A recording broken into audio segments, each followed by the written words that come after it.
Hey, this is Dragon Knight Cichlid. In this video, we're going to look at how to breed the Dragon Knight Peacock Cichlid.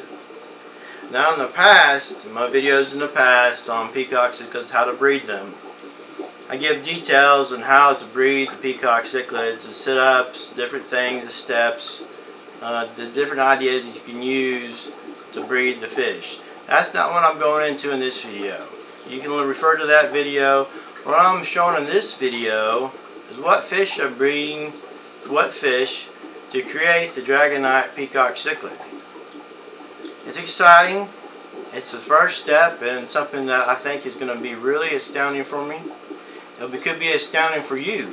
Each new fish that the hobby creates is something that's exciting, and it can really change how you see the hobby by looking at these amazing fish that the hobbyists create. Don't hold back on what you can create on your own through your breeding programs.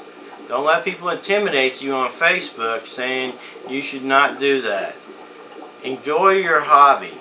You're not hurting the fish by mixing two peacock cichlids together. It's not hurting the hobby. It's encouraging people to learn about fish, responsibility. There's so many benefits to learning how to breed fish in the hobby. You can't really put a number to it. So look this way and check out this amazing video, and don't let people intimidate you about breeding the peacock cichlids. Don't let them intimidate you. Do it. Don't hold back. Plunge in. Enjoy the hobby. Breed some astounding fish that you know that everybody will love on Facebook. If you posted a picture of it, they'll say, "Wow, what kind of fish is that?" Look this way and check out this video. This is Dragon Knight Cichlid. Alright, I'm going to start this video out by showing you some basics of what this aquarium is like. It's easy to do. Easy for anybody from a beginner to advanced to do. They say a lot of times that the Peacock Cichlid is for advanced hobbyists, but with some basic knowledge, even the beginner can breed these peacocks. If you look in the aquarium, there's a sand substrate, and I got a couple of rocks in there to make it look more pleasing. The only thing I use from this aquarium for filtration is a sponge filter.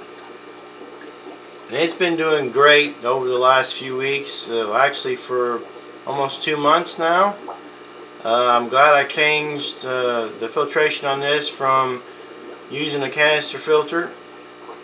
When I took all the canister filters down in my setup, I noticed how much waste products was in the canister filter, and that was being cycled through the water was being cycled through the waste products, and that's not good for the aquarium. So when you just have a sponge filter, when you do a water change, you're taking out the stuff that needs to be taken out, and there's not any of the bad yuccus kept into a canister filtration.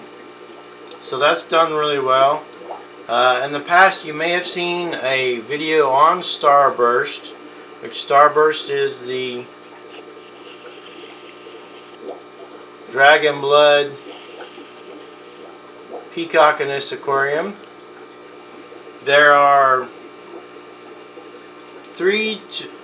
actually 4 OB peacocks in this aquarium.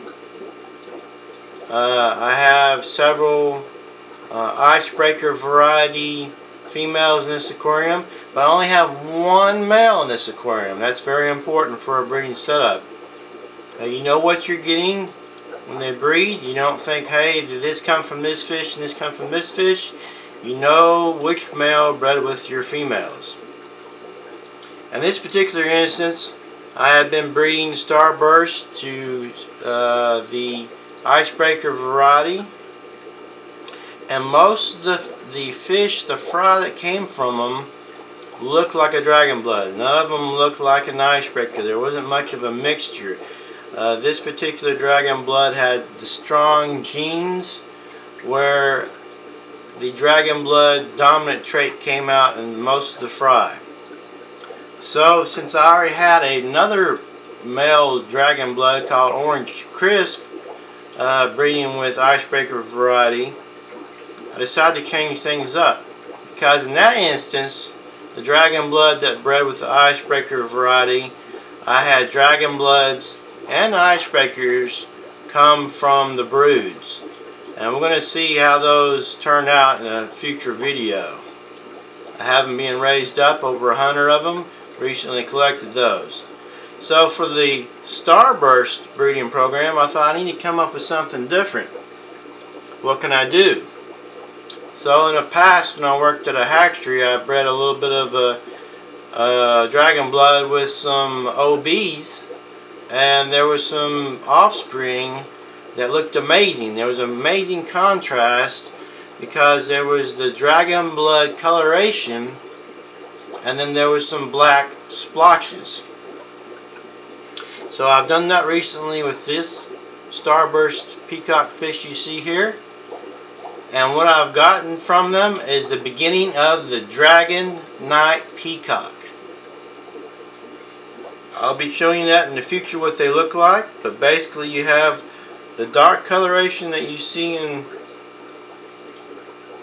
these peacocks here and the OBs, and then the dramatic coloration of Starburst.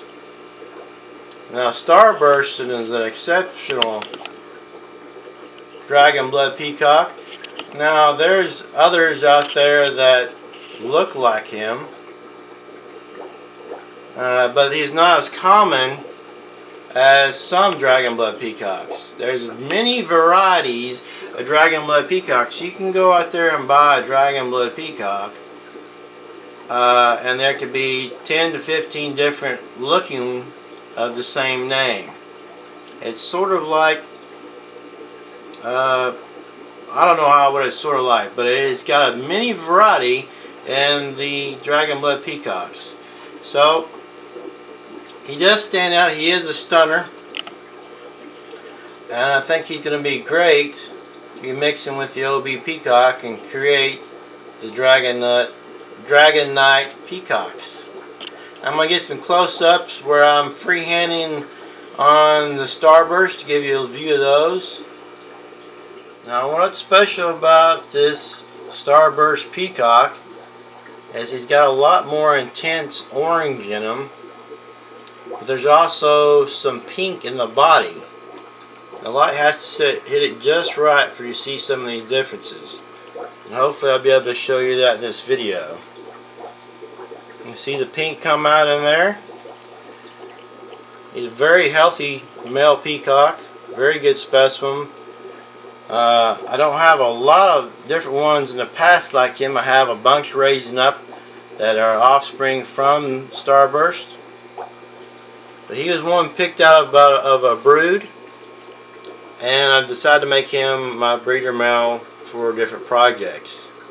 Now what I want you to notice that you may have not noticed on the past video of the Starburst is the white lips.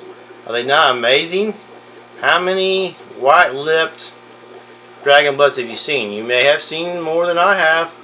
This one is really incredible to look at with those white lips. Now some of you may want to know why I'm mixing my peacocks to create the Dragon Knight Peacock Cichlid. That's because it's fun, and you never know what you're going to get. So, the most amazing peacocks and different African cichlids are not actually produced in the wild in Africa. They've been selectively bred for traits and coloration, and they go for high margin, or most desirable, in the hobby. And people tend to ignore that. So when you make something from two different peacocks, you don't know what you're going to get, and it can be absolutely amazing. And some of the best looking peacocks that I've seen on YouTube, on Facebook, are from breeding programs that were selectively bred for different traits, different looking. They turn out to be amazing. So if I can do that at home, it's the most fun I have in breeding, is trying to get something new, and it can be done by anyone. So if you want to breed your version of the Dragon Knight Peacock Cichlid, all you need is a good specimen of a dragon blood. Get you some good specimens of some OBs, females, and your breeding program is started up. On these particular OBs, they're older OBs. They're almost full size. They still like a little bit of size. I mean, it can take 4 to 5 years for a female peacock to get its full potential and full size.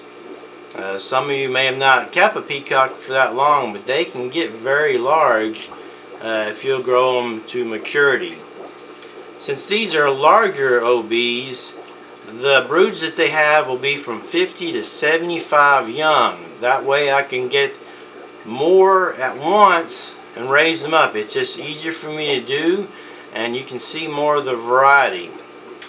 So my steps to reaching the Dragon Knight Peacock Cichlid is, right now the offspring from this experiment, there's 1 or 2 splotches of black coloration on the Dragon Blood Peacock Cichlid. So what I'll do is I'll take the males from those and breed them back to the OBs, and then go on to do further steps and see what it will turn out to be. Breeding peacock cichlids is something that you have fun doing and can create some imaginary fish that you think is from a fairy tale. They're just amazing fish. So don't let other people that are on Facebook tell you it's not something you should do. It's something fun. The people in the hobby want them. There's only a select few that don't want these amazing fish. So check it out. Think about it. And you can start your own breeding program to get the Dragon Knight Peacock Cichlid. And remember, you don't have to be so advanced to do this. It does not have to take an advanced Aquarius to do this. If you do it in the right ratio, you have the right filtration, you do the right water changes. Now, some other videos I go over some of the basics of how to breed a peacock cichlid. I have a video on that. It talks about that. But once you know how to take care of your fish, you can be breeding within a few weeks and create some amazing, outstanding fish.